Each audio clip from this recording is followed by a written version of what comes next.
আমাদের পরীক্ষাগুলোতে আসে মহল্লান এরাব নির্ণয় করো। মনে করেন এখানে উল্লেখ করে দিয়েছে যে যা জায়দুন রয়তো জায়দান মারাত্তিবি জায়দিন, এই জায়দের নিচে আর দাগ দিয়ে বলছে যে নিচের দাগ দেওয়া এসএম গুলোর মহল্লা এরাব নির্ণয় করো।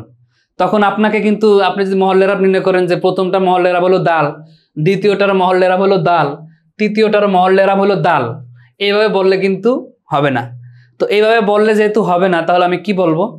তো সেই ক্ষেত্রে আমাকে বলতে হবে যে এইটার মহল্লা এরাব হলো মারফু। এটা হালতটা আমাদের যে পরীক্ষায় আসে যে এই এসএম গুলোর মহল্লা এরাব নির্ণয় করো, এটা হলো হালত। যেহেতু যা জায়দুন জায়দুনটা যে হালতে এসেছে হালতটা রফার, এই জন্য এটা মহল্লান মারফু। আবার রয়তু জায়দানটা যেহেতু হালতটা নসবের, এই জন্য এটা মহল্লান মানসুব। তারপরে যেহেতু জ্বরটা মানে বা হরফে জ্বর পরে এসেছে, এটা যে জ্বরের স্থানে আসছে, এই জন্য মহল্লান মাজরুর। তাহলে মহল শব্দের পরিভাষাটা আমরা 3 জায়গায় পেলাম। একটা হলো আপনার যে মাবনির ভিতরে যখন বলবো যে এরাব হয়েছে, তখন মহল্লান, ওই যে তাকদিরি লফজি, সেই হিসাবে মহল্লি, মহল্লান এরাব, যে মহল্লান নসব হয়েছে, মহল্লান রফা হয়েছে, মহল্লান জ্বর হয়েছে।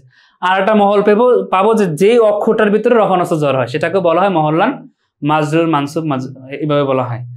আর একটা পরিভাষা আমরা পাবো মহল শব্দটা, যেটা হলো যে নিচের দাগ দেওয়া এসএম গুলো, নিচের দাগ দেওয়া কালেমাগুলোর মহল্লা এরাব নির্ণয় করো। তখন দেখতে পাবো এটার হালত কোন হালতে আসছে। এটা যদি নসব মানসুবাতের হালতে থাকে তাহলে মহল্লান মানসুব, এটা যদি মাজরুরাতের হালতে থাকে তাহলে মহল্লান মাজরুর, এটা যদি মারফুর হালতে থাকে তাহলে মহল্লান মারফু। বিষয়টা বুঝতে পারছেন? তো এই বিষয়টা কিন্তু আমাদের মাথায় ক্লিয়ার ভাবে থাকতে হবে।